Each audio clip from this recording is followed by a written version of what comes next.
Hello, I'm DCrowell, and this is Money Matters. We're coming to you on the very first day of December. This is the date of the recording. So as you see this through the week, you'll know the reference point. I'm going to take the first half of the show, and then Emily Johnson from Polaris Capital, my partner and cohort on the show, will take the second half of the show. In this first half, as you know, on Money Matters, we try to do two things. We try to look at the local economy and relate the local economy and its happenings to the larger national economy and the world economy. So we try to make it a mixed bag of local economic news and things that are important to those of you watching, as well as an understanding of the national and international picture. So here it is. This is the week of tax cut fever.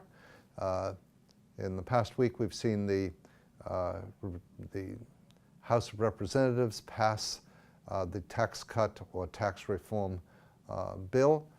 We've seen the Senate take it up and pass its own version.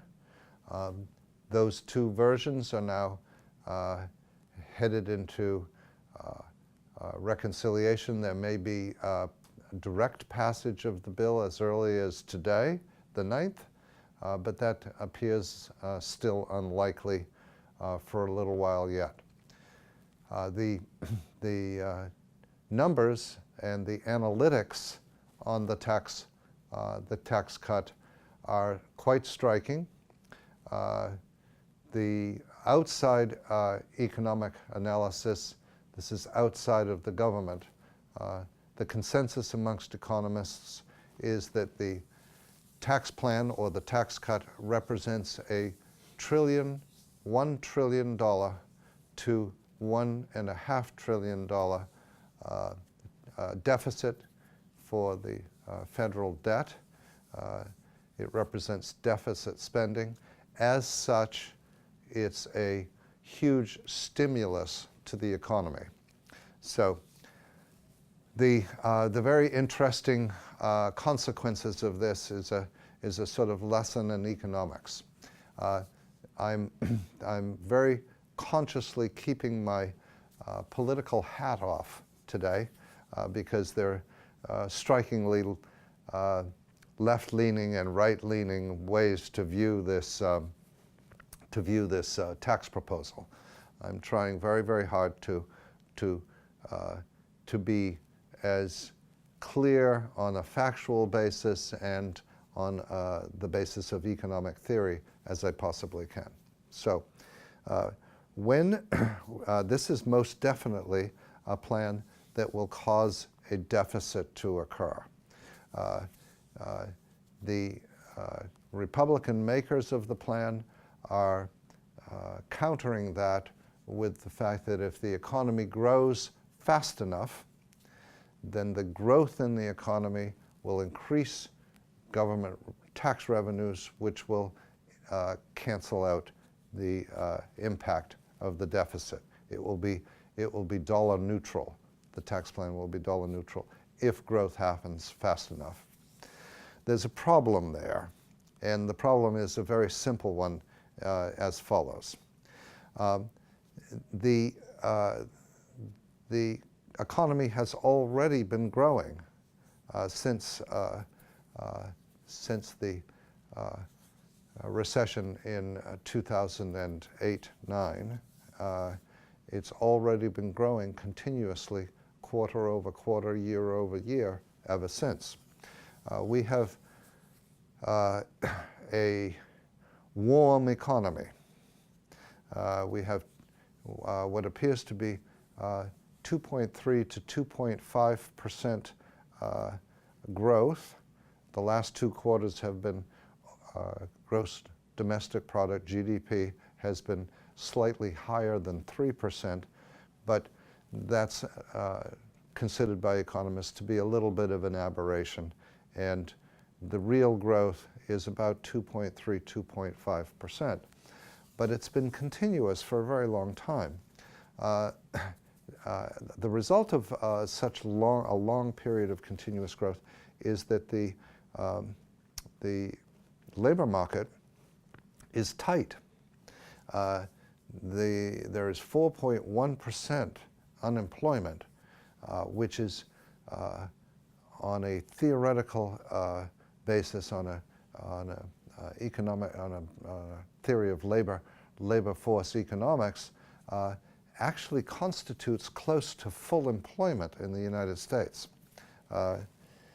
Those remaining people, the 4.1, are the flex and flux in the economy.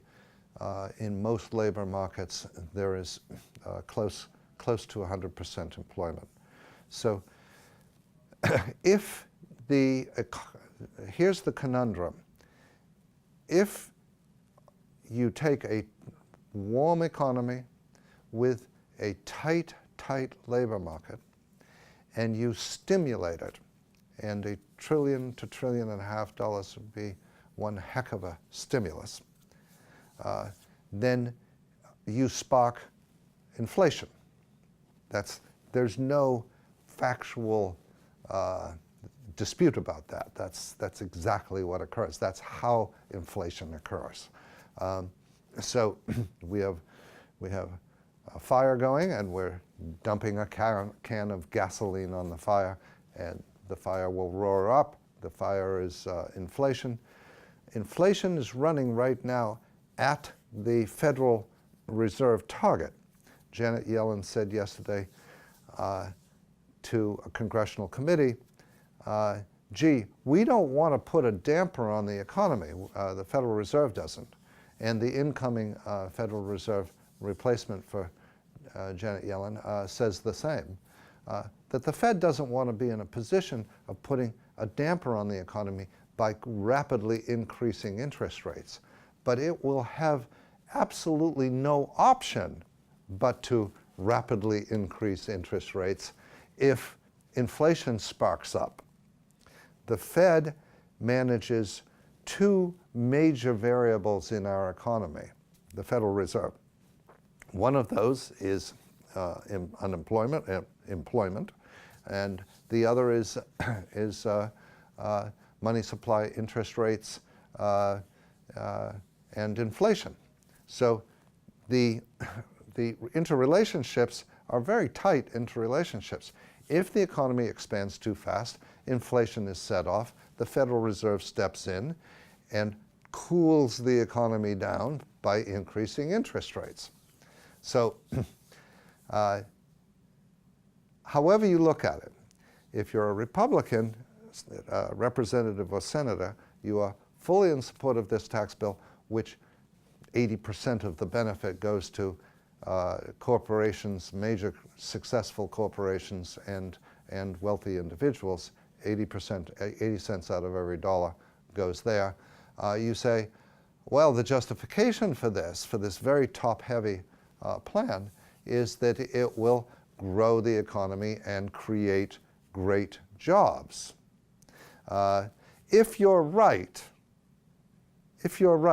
that it will grow the economy even hotter and create great jobs, if you're right, then the almost immediate consequence will be to spark inflation, because it's hard to supergrow an economy that is already growing just fine. So that's the gasoline on the fire. If they're wrong, then there is no offset to the deficit spending, and we plunge into recession. So this is a tax bill that is unneeded.